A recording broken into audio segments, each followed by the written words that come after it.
for me. He's also a bridge between God and man in the Christian faith, and the one I think is most powerful precisely because he serves as that means of us reaching something higher.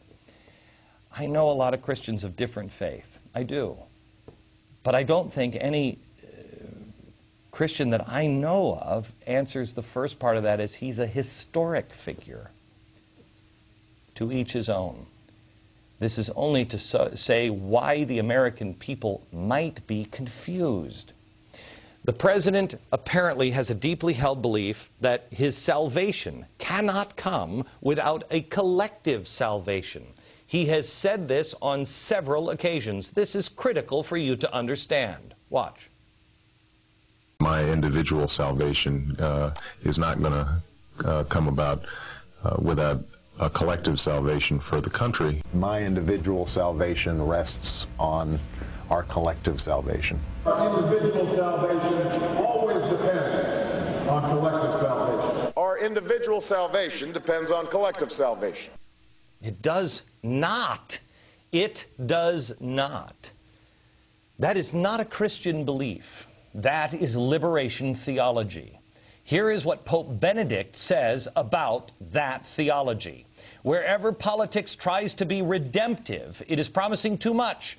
Where it wishes to do the work of God, it becomes not divine but demonic.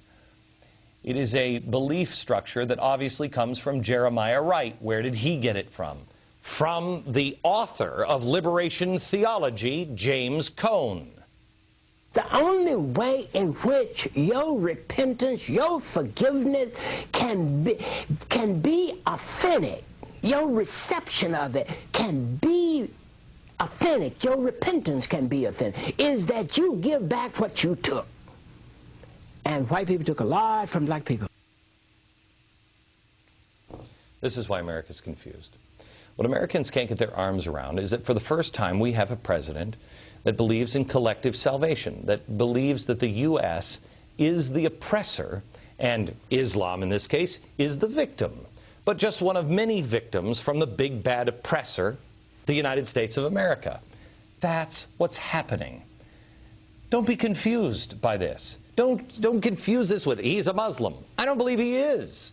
You have to learn his theology, learn his influences, learn who he surrounded himself with his whole life. More knowledge, not less. More access to information, not less.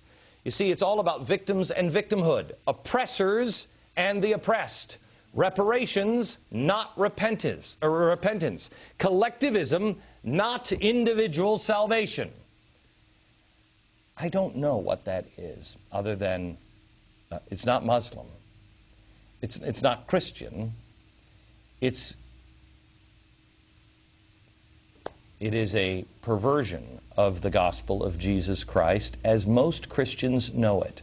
But as usual, the media won't look at any of those facts because most people in the media don't have any idea what Christianity really is.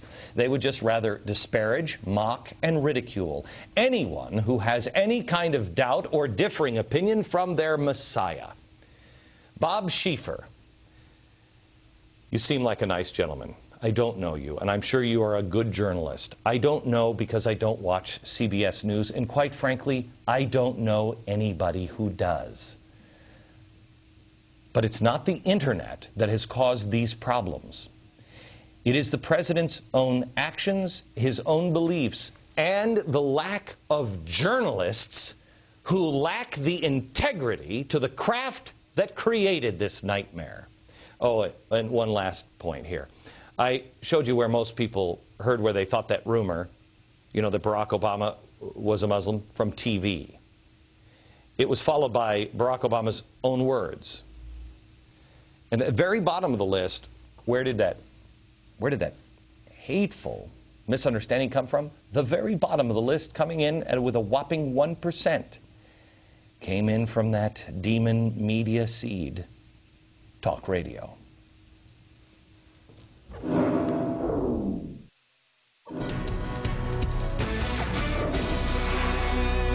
From Washington, D.C. all this week, welcome to the program. Yesterday, I showed you the president's favorite website and how they pulled out the underutilized liar, liar, pants on fire argument to make the claim that I was somehow or another being hypocritical on the Ground Zero Imam Faisal Abdul Rauf. It's some of the worst reporting I've ever seen. And that's saying something. I mean, have you picked up the Washington Post lately? Oof. Anyway, I never endorsed this imam, and I've never condemned this imam. What I've said is there are some highly questionable statements surrounding this man that should be looked into before he's allowed to build a mosque a block away from Ground Zero, or for that matter, in Kansas. It seems like a reasonable request. I just want answers, but no, nobody in the media wants to do that. We're just being told, shut up, even though it doesn't add up. The administration wants you to believe that this Imam Rauf is busy being an ambassador for the United States around the globe on taxpayer money, and that's totally normal.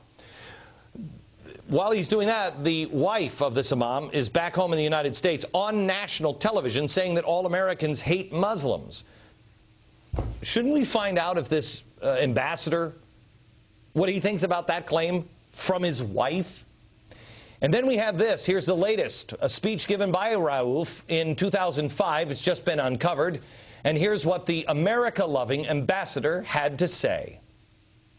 We tend to forget in the West that the United States has more Muslim blood on its hands than Al-Qaeda has on its hands of innocent non-Muslims. I wonder who has more blood on their hands of Muslims, us or Al-Qaeda. You see this? America is worse than Al-Qaeda. Sounds like he kind of agrees with his wife, doesn't it? So it should come as no surprise that opposition to the Ground Zero Mosque has risen from 54% to 62% in just the last couple of days. The opposition isn't growing because Americans hate Muslims. It's because we're using common sense. It's growing because this particular Muslim seems to be connected to people who hate America. Regular people are looking at this issue with common sense. You get it. You get that Muslims have a right to build a mosque next to Ground Zero or any place they want to. You just question the wisdom of it, but more importantly, you realize that the building of this mosque isn't about location. It is about what this mosque may stand for. Who's building this mosque? Where are they getting the money? What is their motive for building it by Ground Zero? You get it. But right outside this window is the Capitol. Now, they don't get it. Politicians don't get it. You've got Governor Patterson meeting today to talk about the mosque. He's renewed his offer to give state assistance to the project's developers if they care to move. Well, let me ask you something. How does changing the location of a mosque that may be dangerous answer any of the concerns raised by this imam's questionable comments? How? Is it better somehow to have the guy who says America's worse than Al-Qaeda 15 blocks away as opposed to 4? The question shouldn't be where to build this mosque. It should be, do we build it in the first place with these people? Patterson doesn't get it. Bloomberg doesn't get it. Bloomberg has greenlit this project at the same time he's out there in the media eloquently defending the right of Muslims to build a mosque, which no one is arguing with. I mean, have they built any mosques since September 11th? Have there been any mosques? Because I haven't heard anybody screaming and yelling about it. It's this one. While he's doing that, he's not going to support a Greek Orthodox church efforts to rebuild their church, St. Nicholas Church. The only house of worship destroyed in the September 11th attacks. Destroyed. The city hasn't been able to get that one done in 10 years. But they have no problem voting 9-0 to support a $100 million mosque that no one knows where the money is coming from. And the imam and his wife have a habit of making anti-American comments. No problem with that. Whoa, whoa, St. Nicholas. Who is this St. Nicholas guy? Excuse me? They also don't have a problem supporting a small Christian group called the Bronx Household of Faith. You'd think the small Christian group that's just been trying to find a meeting place been trying to rent out a vacant space in a school building on the weekends, you'd think the city would have no problem saying, okay. No, city says absolutely not. They are supposed to let anyone use that space so long as their purpose is pertaining to the welfare of the community, end quote. They've literally been in and out of court fighting this small group of Christians for 15 years. But the city is going to give money and incentives to build this mosque if they'll move it. Something's not right. People opposing the mosque don't need to be investigated, like Nancy Pelosi says. Here's what you're going to find. They're using common sense. Oh, sure, there are a few people who are dummies, but most of Americans just using their gut and common sense. It's those in charge that seem to be putting an agenda ahead of common sense. Maybe they should be investigated. Man, I have an idea.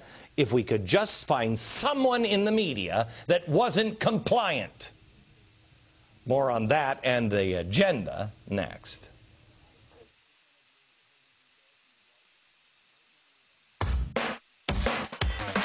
Pop quiz. What culture was superior to Christendom from the 8th to 11th centuries because of their love of art, beauty, and the love of learning? If you said Islam, you'd be on your way to an A on the New York State Regents exam. Public schools celebrating Islam and slamming Christianity. Next. Hello, America. We're from Washington, D.C. all week, where in, 4 days? 4 days from now, I'm going to be speaking at the steps of the Lincoln Memorial. It has been made controversial by so many people. It is not controversial. No one knows what's even on the entire agenda. In fact, my staff didn't even know until I laid it all out for them last night. They were getting a little concerned. Glenn, we can't tie all this together. We don't know how it all works. So I had a private meeting with them last night to tie it all together. I have kept it under wraps because I find it extraordinarily interesting how the media just makes it into some nightmare when they have no idea what's even happening. Don't you miss it. Saturday here in Washington. And it will explain this, what I'm wearing, and you'll see it down here on right there. This is actually the original Purple Heart. It was the badge of merit, only discovered in 1933. It turned into the Purple Heart, but it was originally made by George Washington. We'll explain a little later on. Now, we're seeing all kinds of public policy that is at odds with common sense and the American people. When it comes to building this mosque, where's the funding come from? Who's leading this mosque? If you say anything, apparently you just hate Muslims. Really. Why would the government be blindly supportive of this mosque and have a pattern of blocking Christian churches and Christian groups? I came across this story today in the New York Post, also from New York. Here it is.